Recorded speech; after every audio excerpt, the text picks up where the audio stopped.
Well, hello, good morning, everyone.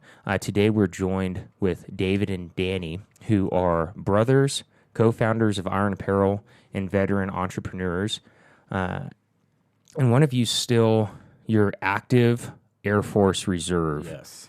which is about as Gucci as you can get. It's probably the only job in the military. It gives me the maximum amount of time to work on a business. Yeah. Heck So yeah. it's the most flexible job I've had the whole time I've been in the military. So, That's awesome. yeah. You Well- guys are so Iron Apparel. So who are you guys? What are you guys doing right now? Real quick, if you Yeah. don't mind. Yeah. Because I like to own things because I think that's fun. So it's really hilarious because we have the best 5-minute conversation no one will ever Oh, yeah, get to yeah. hear. Ever. Oh, I thought he was just gonna skirt over it, but you're gonna. No. No, Here's we're the going to thing. address the elephant in the room. That's happening. The elephant in the room is here we are, and all of a sudden we're noticing it's not recording for whatever reason. I'm not going to blame anyone except myself. And we had to jump back in. So instead of like trying to regain that rhythm, let's just say, hey, at least we're not using the computer mic. That's true. That's that's something we have actually done. So 18 times. So having called that spade a spade, right? I can see we're all 4 smiling again. optional mics here. Yeah, good. Well, when we were Jeremiah, who you guys introduced us to, which was part of that great conversation no one gets to hear, we asked him, hey, does it look pretty legit? And he's like, yeah, you guys look super legit. I Yeah, was he like, was good. like, credibility established. It's not plugged into anything, man. It's just for the It's all business. just to get you in the right the ambiance. None of these mics work. No. It's amazing how close to not working they consistently are. Yeah. So it's like, okay. I'll which take which it. one of you guys is the older? I'm older. Yep. All right. Well, how many years apart? Well, so we're 3 years apart. 3.5, Half the year it's 4-ish. 3, half the Yeah. year it's 4. I My think brother it's are the 3.5. same. Yeah. Solid. Okay. We've got 6 kids in our family, actually. So we've got kind of like you with your 4 sons. There's Okay. 4 boys and 2 girls in our family. So we're the 2 youngest. I'm 5 and he's 6. And it basically went every 2 years until we got to me, and then it was like 3.5 for Danny. So Oh, nice. Okay. yeah, That's my yeah. wife's I'm the dream. oddball. Yeah. Nice. They're like, we're going to do it scheduled and consecutive. And then they're like, oh, God, what happened? We have this one now. And there's no giving him back. That's amazing. So you guys decided to get into business together. So like you're doing this Yeah. whole mission thing. Like I can't imagine just even early in my life having to do one thing with my brother and staying on the same page. Like Yeah, it's yeah. amazing that you guys are on mission together. What made you kind of made the gravitas come together and it's like, hey, we're gonna do this together? It was kind of organic. I mean, we've always just hung out a lot and been pretty close. But I think really you were off at college and I was still at high school. And we still talked over the phone a lot and like Facebook Messenger or whatever. But I wouldn't say that there was like any specific reason that we were like, hey, let's do this together. It just kind of organically like what you Yeah, were it was- doing. It was Flowed basically, I mean, into it, like, yeah. we basically went against all conventional wisdom. Everything that you read online about is never go into business with family, ever. And we did it. But it basically started by I've been designing and printing T-shirts since I was really, really young. Can tell the whole story. I'll try to just highlight the main points. But basically, I fell in love at a young age with designing. I've always been like an artist, so I'd draw pictures and all that kind of stuff. And really what sparked the T-shirt thing for me was when I was in high school, on our wrestling team, we went to a real small high school out in eastern Colorado, and we had a really good wrestling team one year, and we were just annihilating everybody. And all of the mascots from all the schools that we were competing with were all these animals. So like the bison, the tigers, the lions, the eagles, the hawks, you name it. We were the Indians. So I drew this really cool like comic book picture of this really ripped, looked a little bit like Jonathan, Indian chief with this spear with all these like dead animal carcasses piled up that we had like annihilated. And Oh, because all the mascots. all the love it. mascots, yeah. It's solid. So we had this really small school newspaper, whatever, and they were like, let's put it on the front page of the high school newspaper. So, I had a graduating class of like 80 people, like really small school. But it's like, dude, my artwork made it in the school paper. That's awesome. And then we had a dad from one of my friends on the team was like, can you put that on a T-shirt? We want to wear it like for the regional. All the parents want to wear that design to the regional competition or whatever. And I was like, I know nothing about T-shirts. I wouldn't know how to do that. So he was like, all right, I'll figure it out. So he went to Walmart and just bought those little iron-on transparent, and he bought a bunch of blank red T-shirts and ironed on this cool picture. And the shirts looked horrible because like after you wash them one time, it's just like that. It looks like you have just a piece of paper on the T-shirt. So they looked horrendous, but everybody wore them to like our regional tournament. And I remember looking up and seeing like all these parents wearing that artwork on their shirt. And that was kind of from that moment.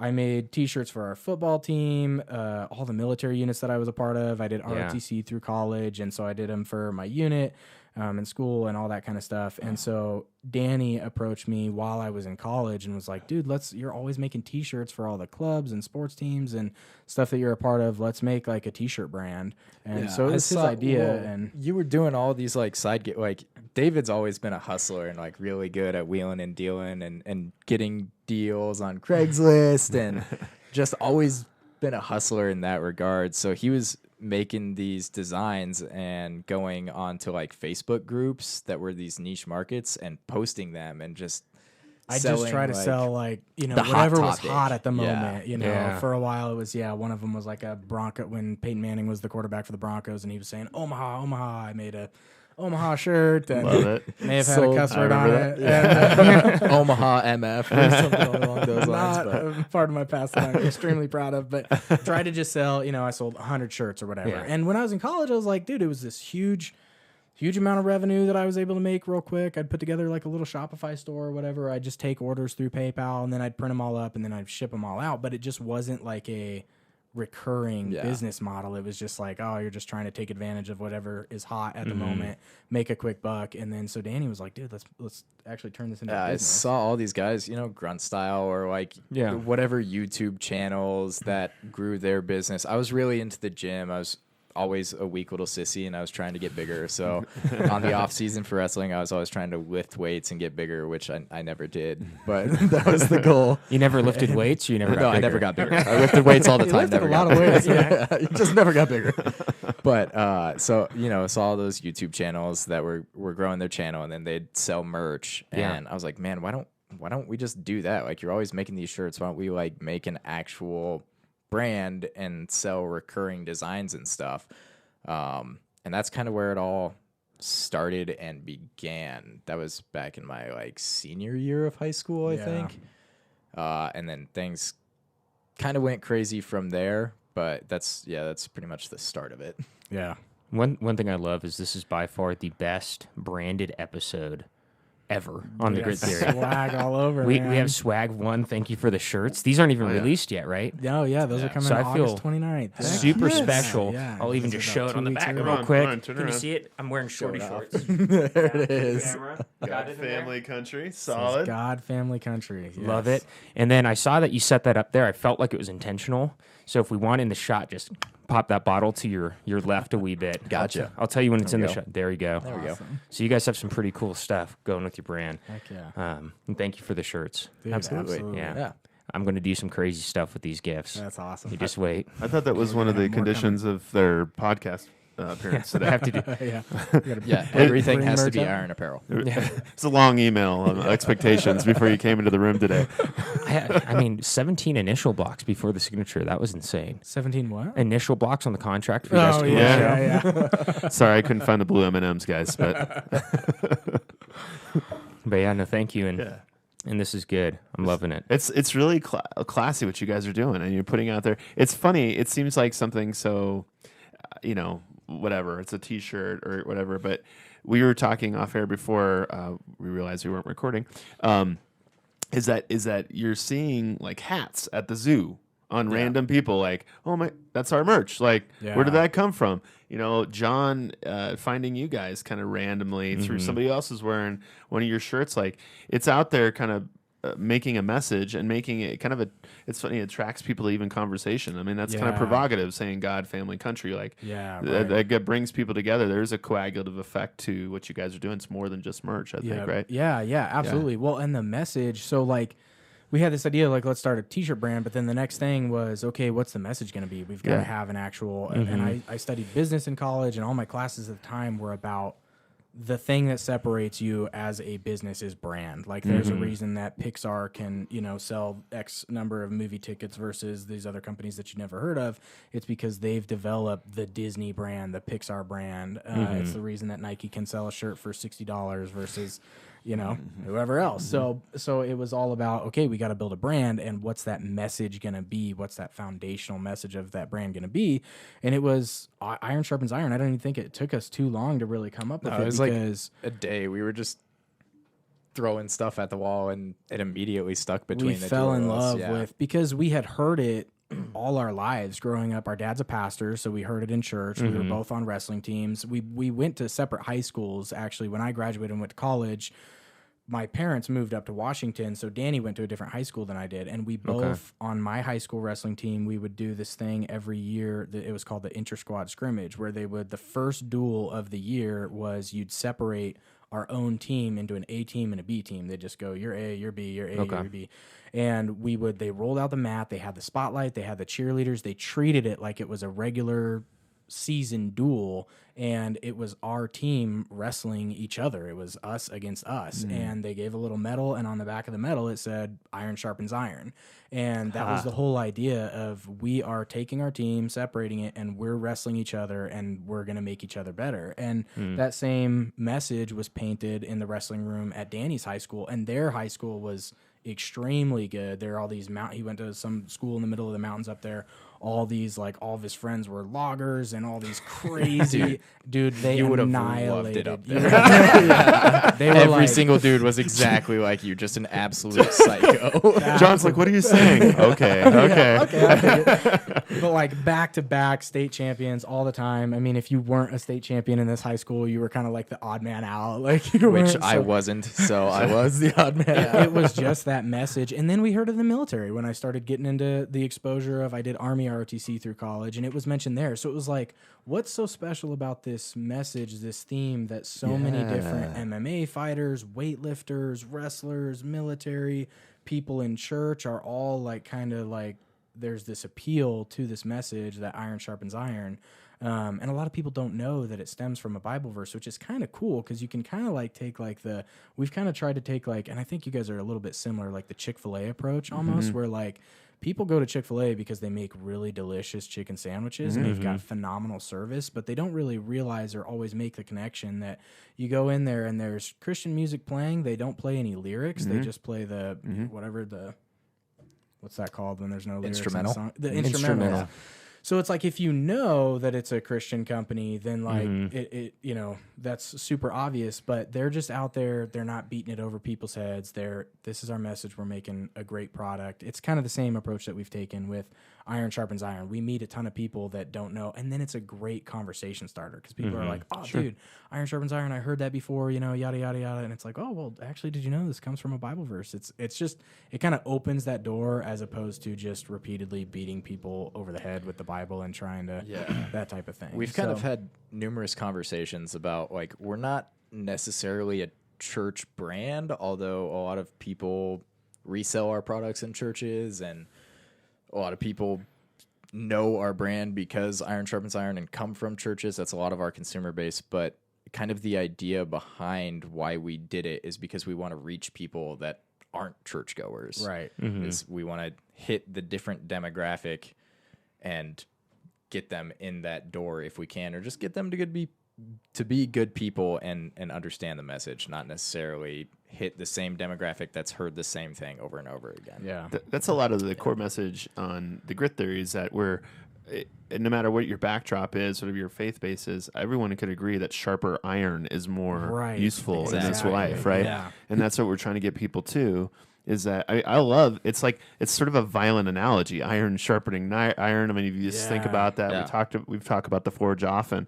It's like, hey, this hurts, this is difficult. Yeah, that's part of the process of growth. Yep. But I liked what you said with your wrestling team. What a great analogy, because now you have, it's iron sharpens iron. It's not styrofoam sharpens iron or whatever. Yeah. It's like you have both sides who say, hey, look, we're dedicated to getting better and strong. We're the same. We're both iron, different levels of maybe sharpening, but we're going to do it to each other. Right. And we're on the same mission to doing it together. Yeah. Yeah, I love that. Because excellence is sexy, right? Like excellence is a good thing. Like you want to be competent, you want to be capable, So, and if you've never sharpened a piece of iron before, right? Because I'm just sitting here thinking, it's like, oh, I know exactly what this is like, right? Like I Yeah. sharpen things all the time, and like I see the metal shavings coming off when I'm sharpening, and so just to kind of paint the picture, if you haven't, maybe YouTube it, Google it, but it's really interesting. You're quite literally taking two pieces of metal and beating and rubbing and scraping off chunks of metal off the thing that you're sharpening. So it's not this like, a stone, it's super smooth and you're sharpening this blade.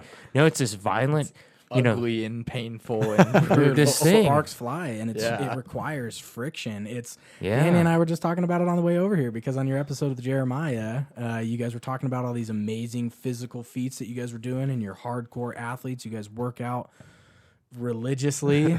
You guys are in phenomenal shape, and we were both a little uncomfortable on the way over here. Like, dude, we're both a little. I hope they fluffy don't right bring up now. anything about working out. Yeah, it's gonna be terrible. But that, even just like that small amount of discomfort, like if you want to grow, if you want to get better, sometimes it takes that tough love approach of like, this isn't gonna be fun. This isn't gonna be, even as siblings when we're trying to encourage each other and make each other better. It's like we're kind of challenging each other a little bit, and there is that friction, there is that heat. It's not comfortable. It's not a comfortable process when you're sharpening metal. No. And it's On both sides. I mean, both sides have a degree of difficulty. It's not fun to tell someone. It's certainly not fun to walk with someone. Yep. And it's certainly it's not fun to be the recipient.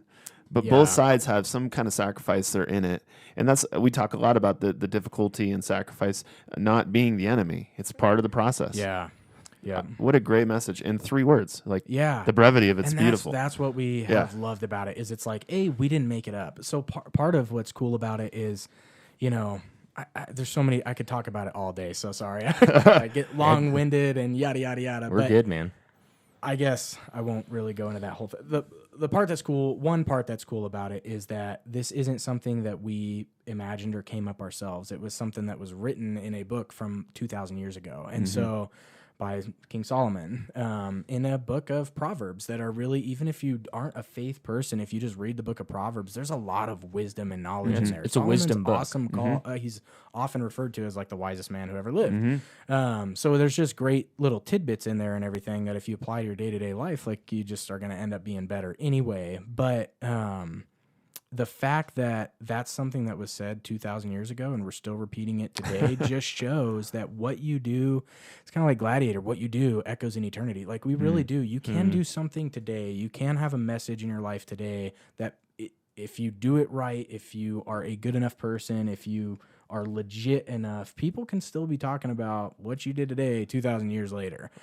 So we're taking something that's borrowed, that has withstood the test of time because it is such a simple and profound message and has widespread appeal. I don't really know, we haven't really talked about it too much, but the Olympics a couple weeks ago, right? There's and I can't remember. I know Sydney McLaughlin, I think, was and I don't know all the events. They were runners for the U.S. Olympic team doing the hurdles, doing the 100-meter, whatever. They won gold and silver. The 2 U.S. athletes won gold and won silver, and they just talked about, they were on MSNBC being interviewed on a mainstream media news platform, and they were just talking about their journey and experience through all the pre-qualifying trials and everything. They had consistently, one sets a record and then the other one beats that record and then the other one beats that record, and they're just constantly, they're both on the same team, but they're just pushing each other always. And they summed it up, they said iron sharpens iron, and I was just like, dude, I got chills right now because I was like, yes, this is so awesome. And it's not our message, we can't take credit for that, but it's cool that just demonstrates the widespread appeal that this really simple message has.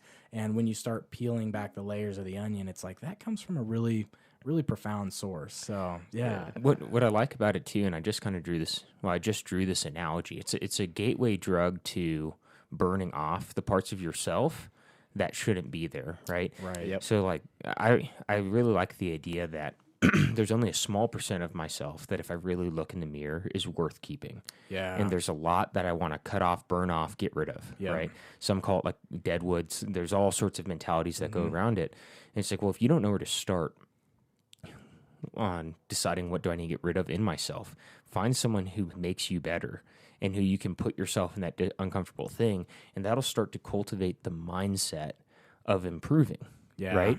And then you'll be in the position over time to be like, okay, I've seen enough from hanging out with you guys, from doing things with Aaron, that's like, I've seen enough here that I don't like this, and now when he's not even here, I'm going to start attacking that. Yeah. And it can grow into this personal evolution, you know? You guys are brothers. Yeah. And so you've been living the very iron sharpens iron. I mean, it's amazing how many athletes and how many people who know how to deal with adversity have a brother, because they've been Yeah, man. and that's life. Beating up on each other your whole life. Yeah. Oh, you thought you were gonna have an easy day? Nope. No And way. it's, Nope. Yep.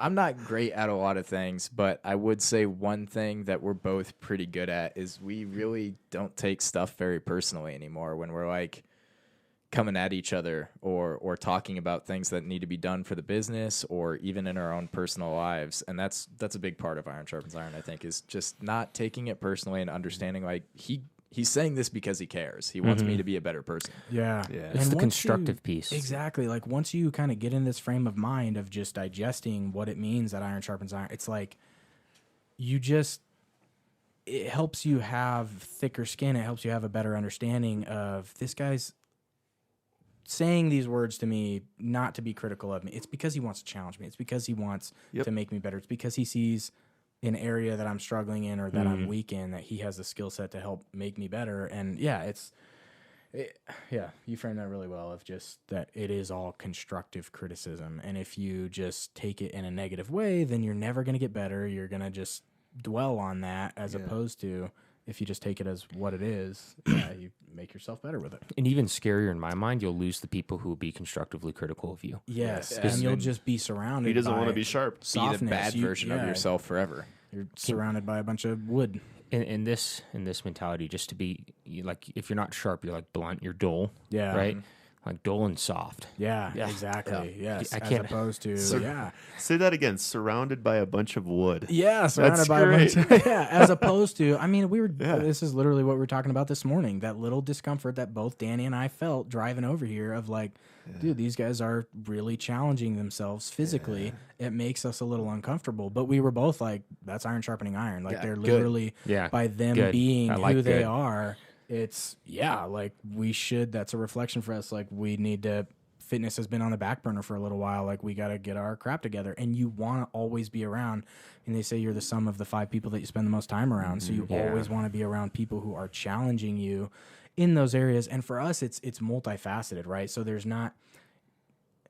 It's you want to be as sharp as you can. For me, at least, spiritually, physically, mentally, financially. I want to have a strong marriage. I want to have a strong family. I want to have a good relationship with my children, with my wife. I want to have a good, healthy bank account. I don't want to have a ton of debt. I want to be smart. I want to be a lifelong learner. You got a shelf of books back there of personal development stuff that you're reading all the time. It's all these different facets and aspects. And that iron, as time progresses, you're always you can't stay the same. You're either getting worse or you're getting better. And same thing with the iron. It's either getting sharper as you're actively sharpening it and those sparks are flying and it's getting better, or it's oxidizing, it's collecting rust, it's being used on a daily basis, so it's getting more blunt, it's losing its sharp edge, and it's not as effective. Abraham Lincoln said, if you give me 6 hours to cut down a tree, I'm going to spend 4 hours sharpening the axe. Shows you the importance of having a sharp tool being sharp in your life to be effective, and it's a constant process. So while we've been spending time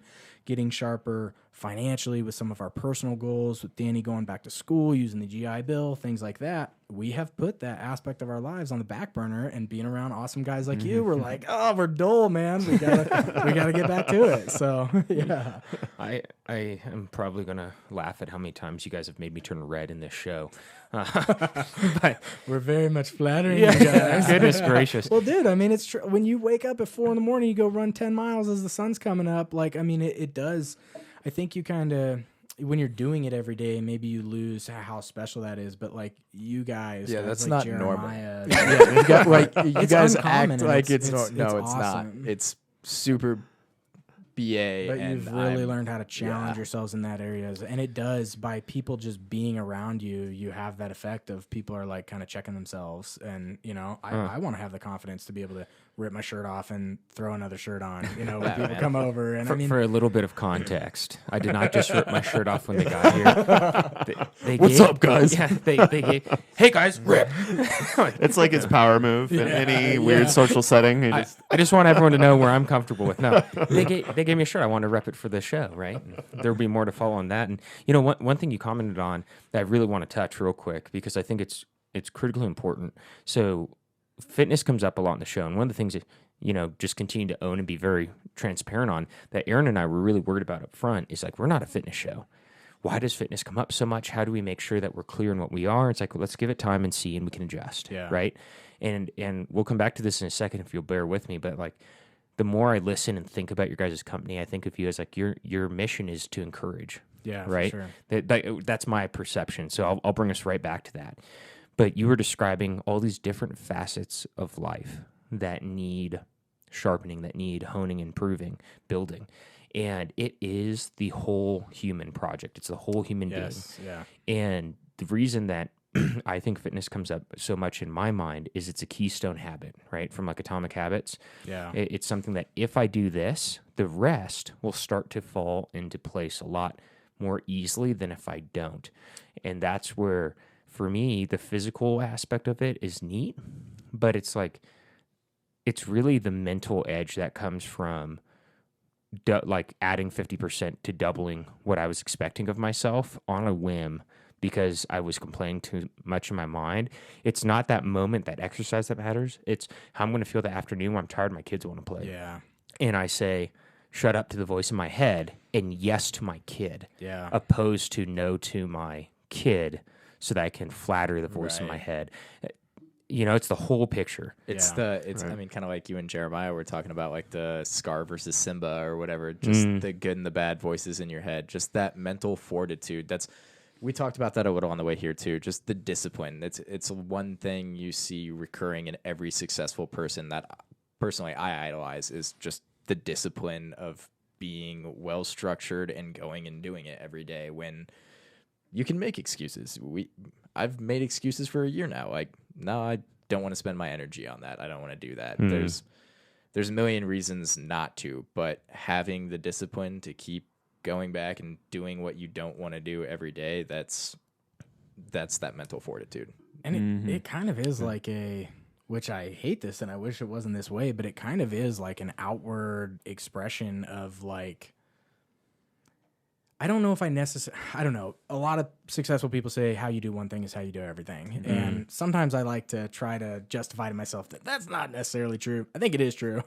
And your body is kind of like an outward observable immediately when you're walking up on somebody. It's kind of a reflection of like how much you tolerate. Like if you're a little soft, it's kind of, it's a visual representation of your iron. You know, it's like, oh, you're a little rusty. Like, you eat a little bit too much. You're a little bit not as disciplined as you should be with your workouts versus I'm really regimented. Yeah. The successful people that we see, at least that we follow and everything, are very disciplined, very regimental. Yeah. And it's kind of like you can't really hide it. It's, you know what I mean? Like, Yeah.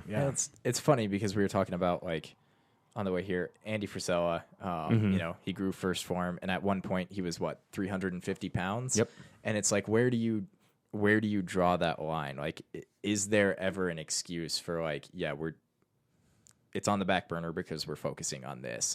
And I think the answer we both came to is like, no, like there's always the time. It's just you have to have the discipline to do it. But it is kind of one of those things where it's like, yeah, it's hard to know what the right answer is, right? Because you can't be super successful in every single category. No. So it's all balance. And I'm glad you said that, because it's like you guys met Kenya. We had Ken Yeah. on the show a while Monster. back. Yeah, he's a monster.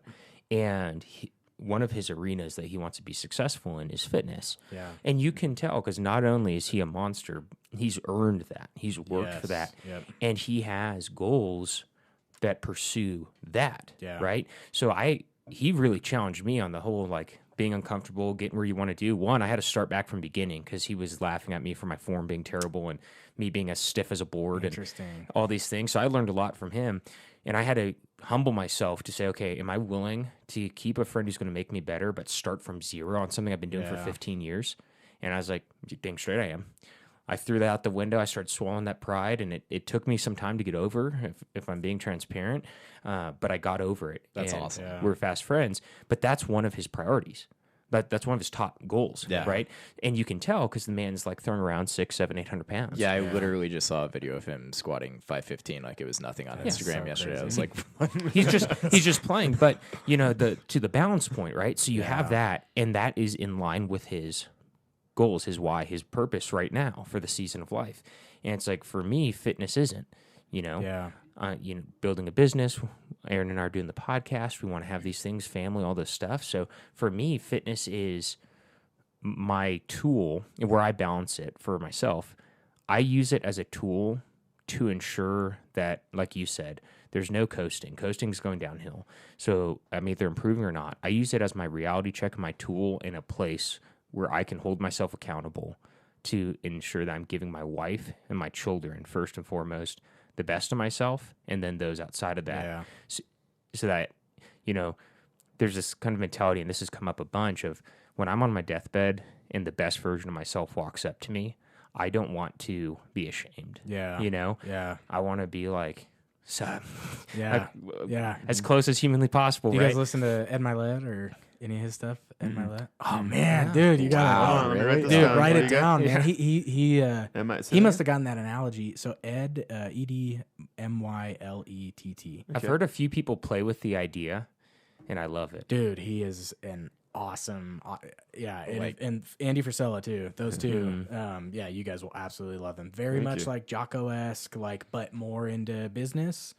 Ed Milet is super faith based too. He's just but really, he really does good it guy. so tactfully to where you don't really know, but he's just an awesome individual. But he gives that analogy of, he's like, he calls it like heaven versus hell. He's like, my version of hell is he's like, I'm a person of faith. I believe eventually I'll get to heaven, whatever, that I believe in that. And basically he says, what I view or what I imagine as my version of hell is I meet this guy in the afterlife who is the who I was created to be, who I had the potential to be, like the example of my full human potential.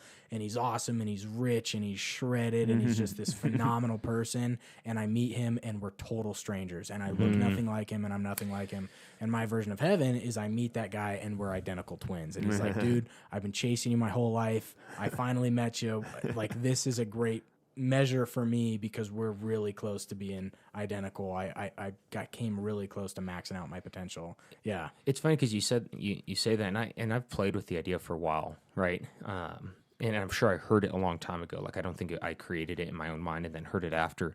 But as I played with it, his is spot on. Another person in his book who does it is Goggins. And his true to form for him, he's like, I want to be better than the best version of what I could have done. Go figure. And you're just like, of course you do. And I love it. And his book was way deeper than I thought, right? Just as a quick aside, Ken actually recommended it to me, and I was like, I've seen his YouTube. I know what it's going to be. Yeah. Say hard, go. Blah, blah. Can't hurt me. Yeah, Can't Hurt Me. I haven't read it, but maybe I should. The Audible version was amazing, and there was so much more depth and thought to it than I thought, based off of kind of his brand on YouTube. Yeah. It was a good thought perspective, and it also really helped with that whole journey of, like, I want to keep ratcheting up, because we've been doing challenges and contracts with ourselves since last Thanksgiving, since last October. And I was doing one, and it was helping with some of the mental aspects I wanted to work on, but not so much the whole human being. Yeah. Right.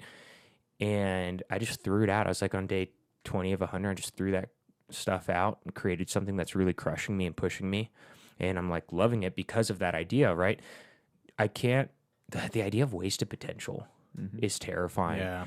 And especially when you're not in a vacuum, right? If you have other people in your life, you're either doling them out, making their life worse, making them worse, pulling them down. Have you guys heard the analogy of the crabs in a bucket? Yeah. If you capture a bunch of crabs, in case someone hasn't heard it, who's listening in, if you can put a basket with bait in it in the bottom of the ocean, wherever you're crabbing, and they'll all just climb in. And you don't have to put a lid on it. It doesn't close anything, because whichever crab's like, dude, this isn't good, we got to get out, they'll climb out, they'll get pulled down. And if they keep climbing, they'll eventually kill the crab that's coming out. They'll rip him apart and kill him because they don't want him to get out. And I'm not sure it's like for the crabs it's so thought out, but it's a great analogy of, am I doing that to people? Yeah. Or am I calling out something better in them? Yeah. So that we can then throw each other together, and in the mutual force and friction of that environment, make each other better. Yeah.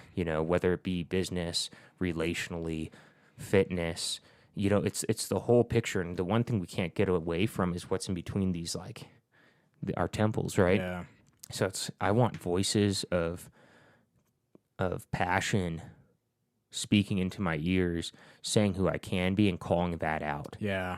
Which is not fun, because the most comfortable thing, the most enjoyable thing, is to be surrounded by a bunch of people who are just cool with you, that just tell you, oh, you're fine how you are, I like you, but they're naturally not driven. And then you're more comfortable, you're probably more happy in the short term, and your life is not as challenged, but you don't grow at all inside of your comfort zone. It's just like tearing down a muscle. Like, the only way to make a muscle grow is to tear it down and make it very uncomfortable, and then it grows back stronger. It's the same thing. If you want to get better, if you want to get sharper, you have to intentionally put yourself around people who make you a little bit uncomfortable. You don't want to be the smartest person in the room. You don't necessarily want to be the fittest if you're the fittest amongst your friends, get some more friends who are fitter than you, that are constantly pulling you up. As opposed to that crab in the bucket of, oh, you're trying to make yourself. No, don't go make yourself better. You don't need to get smarter. You don't need to read more books. Stop working out so obsessively. Like, it's kind of weird that you wake up at 4 a.m.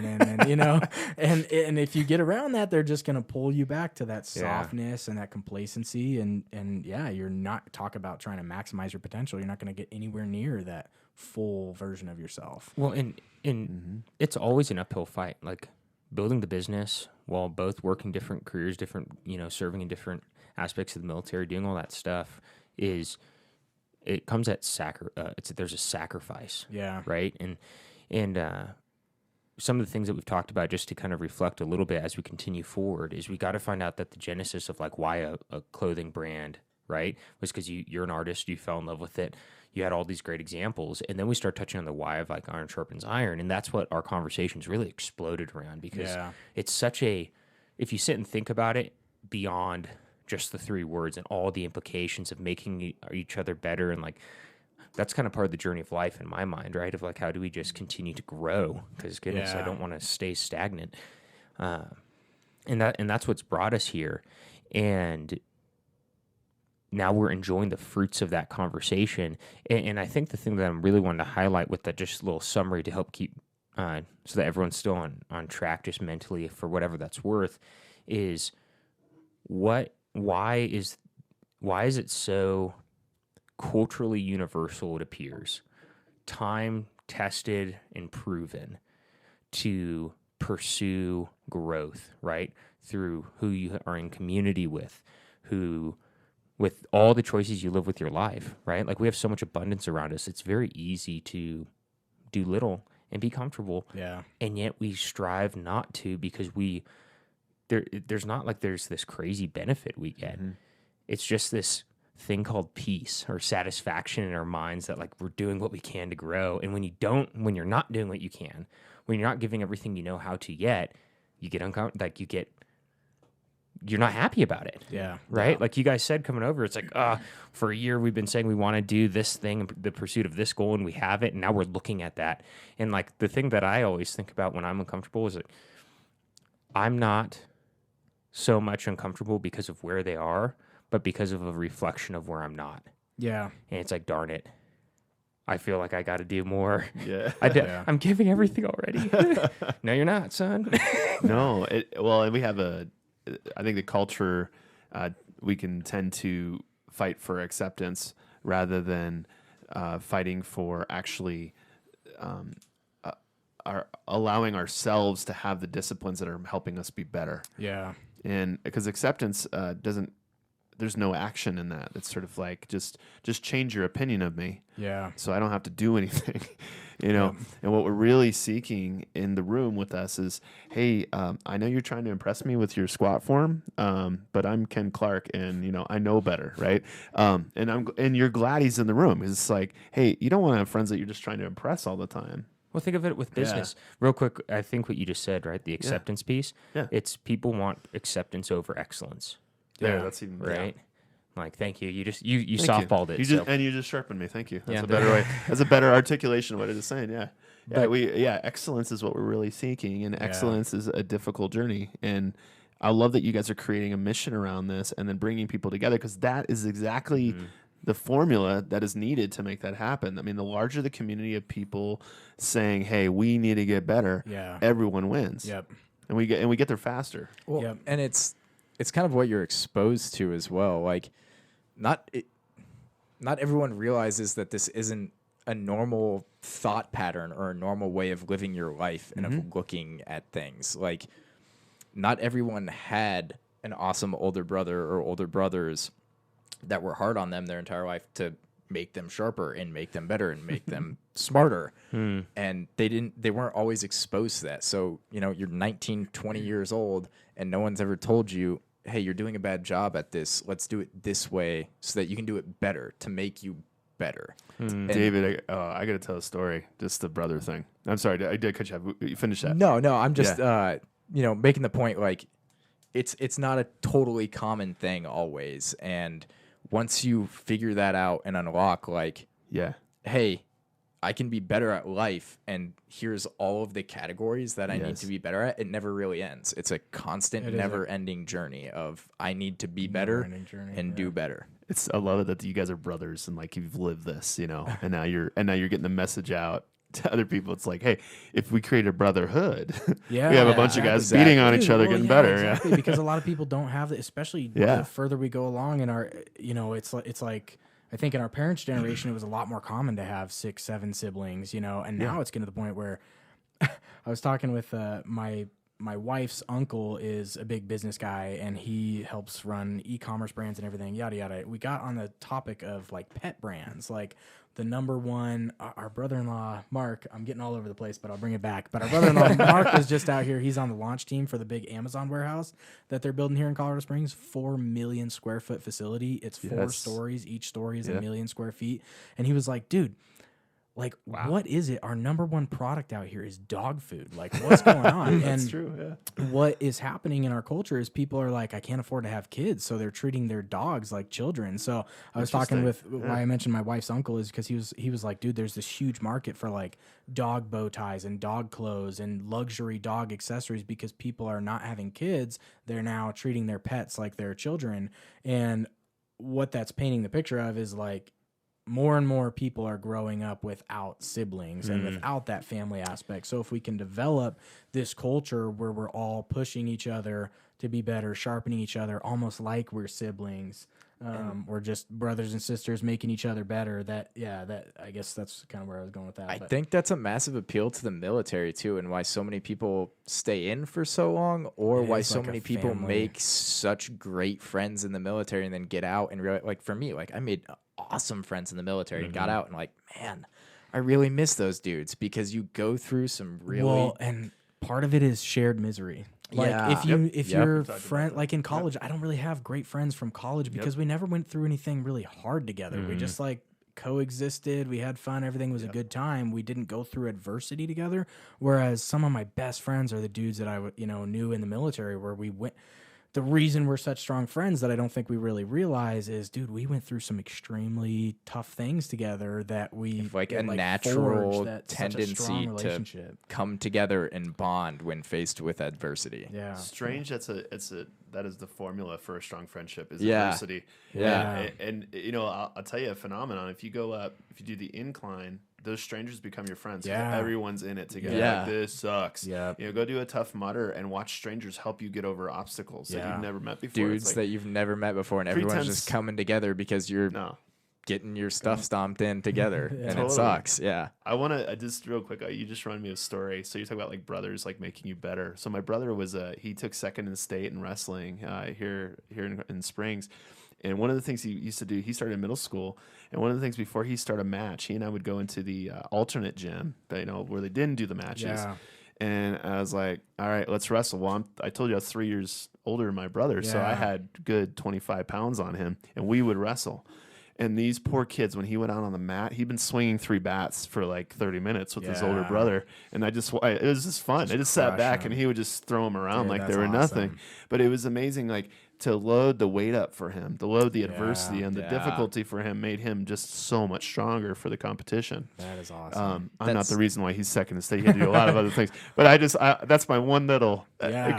contribution to that. No, But yeah, that's a great pin. Yeah. I mean, that's why people in MMA cut weight, right? Is because Yeah. you get used to training with all of these dudes that are your same weight class, and you're sparring with dudes that are 170 pounds, and you cut down and fight at 150 or whatever.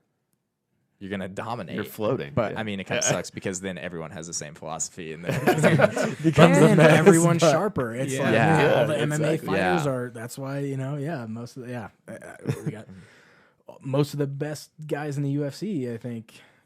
I don't know. It just drives that continuous definitely- competition. It's the same thing with the Olympics. I mean, they're just shaving seconds off of each other's times Sure. over and over and over again, and it's just perpetually getting better and sharper. And, That's yeah. right. So what you just said reminded me of something we were talking about earlier, and it was there's a million. I can't remember, but it came up. There's a million reasons to say no to doing something, right? There's a million excuses. There's a million reasons, and that's the power of a really strong yes. Yeah. Like a passion-filled yes. That's what's so powerful about it, because it will cut the tongue out of every no. Yeah. And the goal to build a business that encourages people with your guys' mission was a strong yes, enough to say no to all of the things that would come and say, oh, you're already working and you have families and you're transitioning through life phases and you're doing all these things and you shouldn't even be working together. You guys are family and Yeah. all these things. And you're like, noted, thank you, we're doing this. Yeah. Right? Yeah, and what's funny about that is, I mean, at least I did. David never really did, but hey, I'll admit my downfalls right now. I said no for a while. Me and David actually shipped out on almost the same day. David shipped to his first duty station of Korea after getting out of ROTC, and I shipped to basic like the following day. And for the next following like 4 years of my Air Force career, I didn't do anything for Iron Apparel. It just kind of died in the water for me. I was like, dude, whatever, like screw it. Too busy. It didn't work out. This is my career now. I'm just gonna focus on this, and it never really died out for David. David always kept. But I mean, I had the competing requirement of being in the active duty, Yeah. where you just didn't have a lot of time and kept moving around. And every new place that you PCS to, you got to try to find a new screen printer. And we just never really could get it going until we both made I kind of made the conscious decision for myself of I'm going to do this come hell or high water. And so I've got to get out of the active duty and stay. We've got a good screen printer here in Colorado Springs. I've got at least a little bit of foundation here. I've got to find some way to stay in Colorado Springs. So I got out of active duty. I was able to, it was kind of like, I think, a God thing in my life. My former Army company commander went to church with the guy who wound up being the open door to get in the Air Force Reserves. And that was my whole play, was how can I stay in this culture? Because I don't want to take the uniform off. I don't want to be done, but I want to pursue this business. Right. This is like I feel like my calling in life. This is what I want to accomplish. So that was the sacrifice that I made of kind of giving up. I don't want to PCS again, because then if I never make this business a focus, it's never really going to materialize. It's been the single hardest thing that I think both of us have ever tried to do, and we haven't made it yet, but it's going to require some sacrifice. And then almost 2 years ago now, Danny got out of the active duty and he was like, you know what? I am going to move down. He gave up his active duty Air Force career, moved into the guest bedroom of my home, brought like one truck bed full of all of his stuff, moved into my home for a year and a half, and basically worked for free packing. He's packed like 12,000 orders by himself.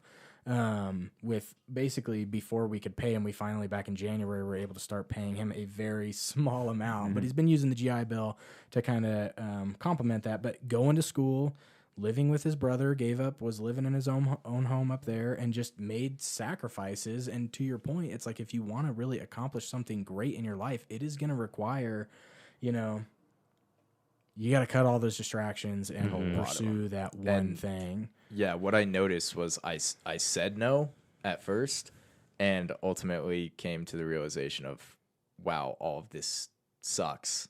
I should have said yes. I should have done the harder thing and said yes. So I was like, this is going to suck right now.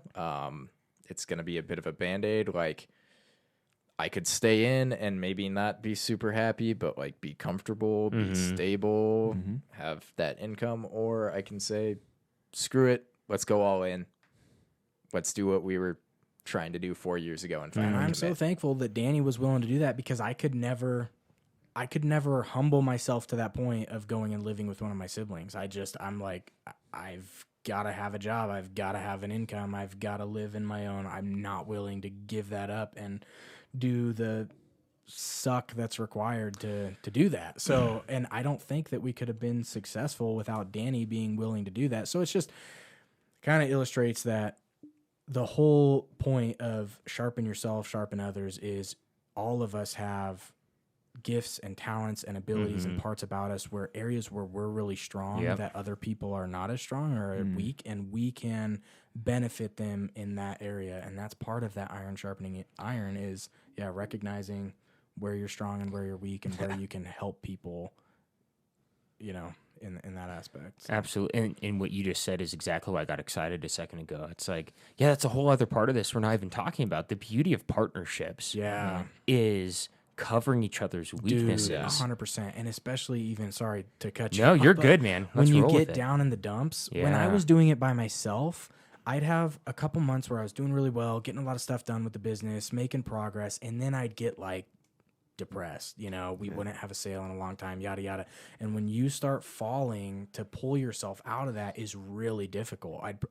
I didn't really have a formula to get out of that, but I have literally not had that problem since Danny got back involved, because when he has a bad day, when he was like, dude, this sucks, we should quit, like this is never going to happen, I'm like, no way, we are totally doing this.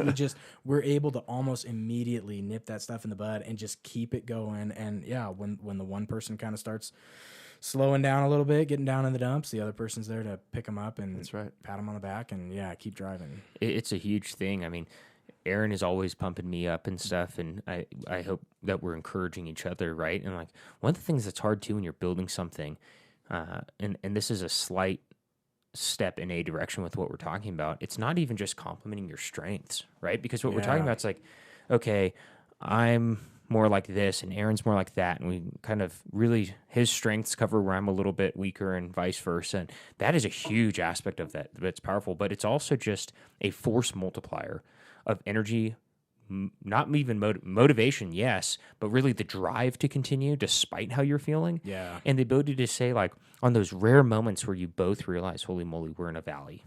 This ain't good. We're both really bad right now. That's when that, like, the suck starts to turn to humor. Yeah. That you hit that point where it's like, oh, this is horrible. Yeah, this sucks. Dude, we've totally, we've been there multiple times. This really sucks. And then it turns into a fuel to start climbing out again. It's like, that's not going to happen. And for most people, if you're sitting by yourself. Yeah. And one of the things that was a little bit, it's kind of like a little shoot off and right back into the line of our conversation is there's a book called Behavioral Investor. And the premise is like, you want to remove your behavior, like your emotions from investing because it's going to screw you. So how do you do that? Well, you set a plan that you believe in, right? That you think is logically and well-informed, all that. And then you minimize your contact with it so that you don't get the emotional roller coaster of the ups and downs. And the same is true, especially if you're doing something like building a business or wanting to do something that's influencing a lot of people. If you're watching the metrics every day, you're going to get just lambasted on your morale. And we set this thing up. It's like, yeah, we want to keep an eye on the metrics, but we're not going to sit down and talk about them till 50 episodes. Yeah. I mean, our first 18 episodes had terrible sound quality. Yeah. We're still, like, we just now are using our mics and frankly trying to learn how to use them well, right? And it's like, let's give ourselves to 50 to evaluate how we want to do the next 50 to get to 100, and then we'll go from there. Yeah. And it's just, there's something interesting, too, when you pick that partner who you complement with and that you're working through life, when you build that culture around yourself where you're investing in a culture of iron sharpening iron, all of those yeses are equally met with strong no's to the voices you're not letting in. Yeah. Right? I'm not going to let in the discouragement of this or that, or I may have to let go of some relationships I thought were really neat. You know, it's like the power of that no starts to kind of thumb in a little more. Yeah. I don't know. There'll be some crabs in the bucket though when you're doing this kind of stuff too. Outside influences. I mean, just you're dealing with the thoughts in your own head. That's one thing. For sure. Just deal with all the naysayers around you and people who are uncomfortable with you trying something new. And the gauntlet of every business owner and those listening who have started business is that you have at some point you have to jump into the unknown. Yeah. And it's something that most people just don't do. It's like, what are you doing? That's uncomfortable. Like, what if you fail? It's like, I don't need that right now. It's like, I've thought through it. I've made my decision. I'm going to do this. And I'm looking for people that are going to help encourage me. Yeah. Because I got enough of my own voice in my head. Dude. Yep. And, but what can you do? Because it's like what you're saying. So Danny, when you're saying to yourself, like, I can only do this. Like, I should have made this decision first. This uncomfortable decision. Because what's the alternative? Comfort? Yeah, that's cool for a moment. But when you're being honest with yourself, I know the end result of it, and it's not. Yeah. I'm ignoring that I'm not happy. I'm ignoring that I'm not reaching my full potential and not where I'm supposed to be. There's a brilliant statement. Because we all brilliant. chase comfort, and then when we have it, we're not happy. Right. You know what I mean? Like, that's what you think you're working toward your whole life, and then, like, you get it, and you're like, oh, this isn't actually what's going to make me happy. Yes. Yeah. Yes. And because I was thinking about this morning because I was really bitter about going on my run. Yeah. Super bitter. That he told himself to do, by the way. Yeah, but I was, you always make choices when, like, you're sitting on the couch, you're fed, you're comfortable, and you're like, yeah, I could do that. Do that? Yeah, totally. And then when you're in the fight, you're like, this was stupid. Why am I doing this? This is unnecessary. But it's because what you just said, because when you're sitting there comfortable on the couch, you're not satisfied with who you are in that moment. So you strive for more. Yep. I was just watching, good. I can't remember his name, but the guy that runs the Meat Eater show. Okay, I know who you're talking about. I was just watching an episode of that the other day, and they kind of had like just some B-roll footage. They went on this hunt that lasted weeks, and they didn't get anything, and they just had this footage of him after about a week and a half sitting out on this mountain, and he kind of just looks at the camera and he's like, I always really like the idea of just going out and just doing nothing, and then I get here and I hate it. And I'm a real poor sport about it because I'm not happy. I love the idea of a day off, and then I take a day off, and I hate it. I think, dude, I looked forward so much when I got out of the active duty army and was transitioning there. So when you leave the active duty and you cross branches, your commission has to go all the way up to like the SecDef office or whatever for them to allow it to transfer into the over branch, and that takes a lot of time. So they were like, you'll probably be able to start like right when you get off active duty. But the closer we got to that, they were like, hey, prepare to have like a month off, prepare to maybe have like 2 months off. It wound up, I think I had like 6 months off. Like I got out in June and I didn't start my new job until December, which was like 6 months. But I was really looking forward to it. I was like, dude, I'm going to have a break. I'm going to have nothing going on. My wife is working full time. Like I'm just going to literally be chilling at the house. And there's not really like, I'm not going to have a lot of guilt with it because I've got a job lined up that I can't start. Everything's out of my control. Yeah. It's like the greatest excuse in the world. Just be lazy for a while. And I don't think I've ever been more depressed than I was during those 6 months, dude. The first day was awesome. And then I sat on the couch and ate a ton of food and watched every Marvel movie that had ever come out. And I did nothing with Iron Apparel. I was like, I'm going to get all this stuff done with Iron Apparel. And I had no activity. I had no challenges. I had nothing but comfort. And I was miserable. You know, there's something powerful to that. And it's the beautiful joy of freedom. Yeah. Freedom is hard, scary, and difficult. And because I had, when I left active duty, it was like you get that shot of freedom. And with that freedom, there's like this, I'm going to rest some. I'm going to recover finally. And then you sit in that for a little bit and you're like, you start to get a little uncomfortable. You're like, what's going on? And then there's the friction of, well, how am I going to self-drive my purpose and my drive and all that stuff to something of value? And that's where you kind of hit this freak out point until you accept, I have to choose what I'm going to do and do it. Yeah. Right? No one's going to tell me. No one's going to give me something that's going to fulfill me. No one's going to provide my day plan for me. If whatever level of that I was relying on that from a, really heavy organization is gone. Yeah. And I'm going to pursue it, and it's like the couch was fun for a couple of days. I'm sure for a few days. You're like, I was like, oh, this is awesome. Because you're coming out of exhaustion. Yeah. Right. So there's a need for rest, but the rest is way shorter than we ever give ourselves like the need for. Like, we don't need a month of rest. Right. We we had a social experiment in 2020 about having an excuse to say no to everything. Yeah. Oh, I don't have to go to any parties, any obligations. I don't have to travel for anyone. I don't have to go into an office. We've become, it made efficiency like at a whole nother level. Like you can get up in your jammies and get on your screen and go to work. Yep. It's like, what are we doing with all this extra time? And it's now like, yay, it's a fat gift. and depressed. Yes. Yeah. And it's miserable. honestly, Not everyone. There's no connection. not everyone. Yeah. Watch your tone. No, look at But your the people like the you people guys who aren't are the people who had the self-drive, and that's like Jocko's book, Discipline Equals Freedom, or what he always says, discipline equals freedom. Like true freedom doesn't come from just having nothing to do. And happiness is when you cultivate that discipline. But I found there's other seekers out there this last year for those who chose not to just let slip into the lullaby of all these excuses.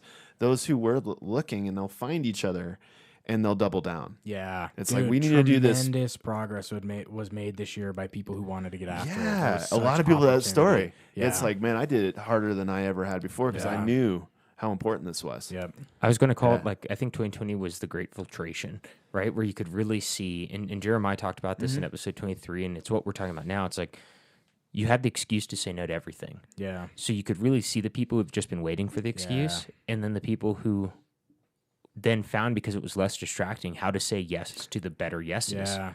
And it was pretty cool, right? Because it's like, because of that, it was things calmed down enough that you and I actually started working out together here because you couldn't go to your gym. Yeah. And then things were calmed down just enough that we were like, let's do this thing, because we were liking the progress we were making holistically from spending that time together. And the evil of being like idle was more apparent than ever. Yeah. Because when you get a bunch of it, you consume a bunch of idleness, you go, wow, like I was getting sick slowly before, but I got sick fast. Yeah. Like, okay, why am I even nibbling on this stuff? Yeah. Yep.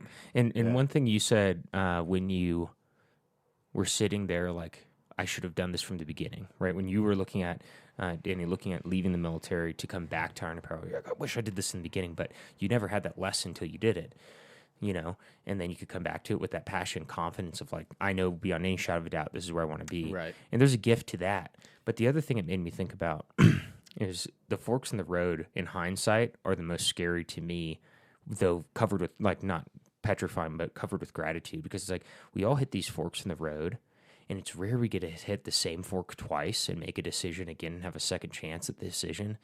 And what if we had said no? Or what decision, forks in the road being decision points, have I missed and gone down the wrong path on, and lost out because of?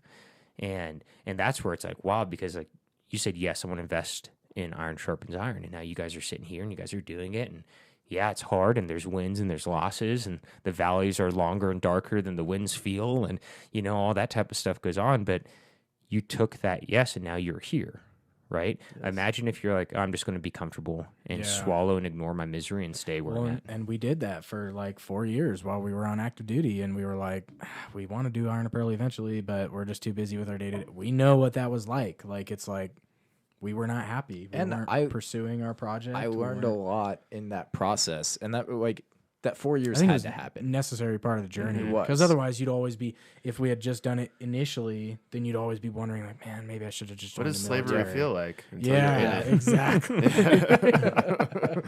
Dude, so true. Or on the flip end, if we would have never done Iron Apparel and only joined the military, then we would have never even known what that was like. So it was like everything happened exactly how it should. Like, we started it, we fell away from it, we learned a lot, and then we realized, or at least I realized, like, yeah, I have to do this. I have to challenge myself to be happy and to grow. So I think you can kind of like go down that road of looking in the past and thinking like, man, how many bad decisions have I made? And that's a fair thing to like ponder and look back at. But I also think that everything happens for a reason, and you just have to learn what you can from the past And thank you move for forward. thank you, because you're helping me get more on target with what I was trying to say. Because I agree with you. Like, living and dwelling in the past and the mistakes you made doesn't help you continue forward. And a lot of people do. Yeah. Yeah. just- So, I'm really appreciative that you said that, because it sparked on. I don't know if I was clear in my head, man. I know what I was thinking.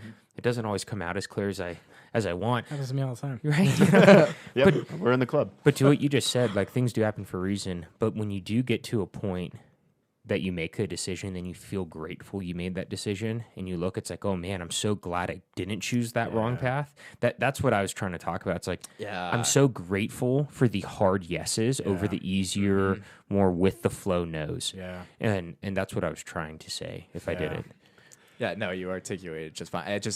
When you said that, it made me think of all the dudes I know that really either continue to harp on how hard the military was or how hard the military currently still is while they're in, and all of the wrongdoings that have happened to them or whatever. You know, just the people that like to complain about how life has done them wrong rather than making And I mean, the it's decisions. usually like the hardest thing and the right thing are the same. Like it really is like normally what's gonna make you happiest and most fulfilled is normally that harder, less appealing path. And if you just take the go where the water carries you, and you just end up fat and depressed and not successful. happy. Yeah. Well, and what's interesting is looking at our conversation, right? Kind of looking back at everything we've talked about.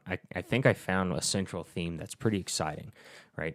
If Iron Sharpens Iron is a means to encourage each other and to build a community that encourages others to grow, you talked about earlier about how some people don't even know that they are capable of more because they've never encountered anything that would call that out of them. Yeah. And it's like, well, with this episode today, that changes. If you didn't know, Here's the calling. here's the calling. You are capable of so much more than you ever imagined. All you have to do is begin to pursue it.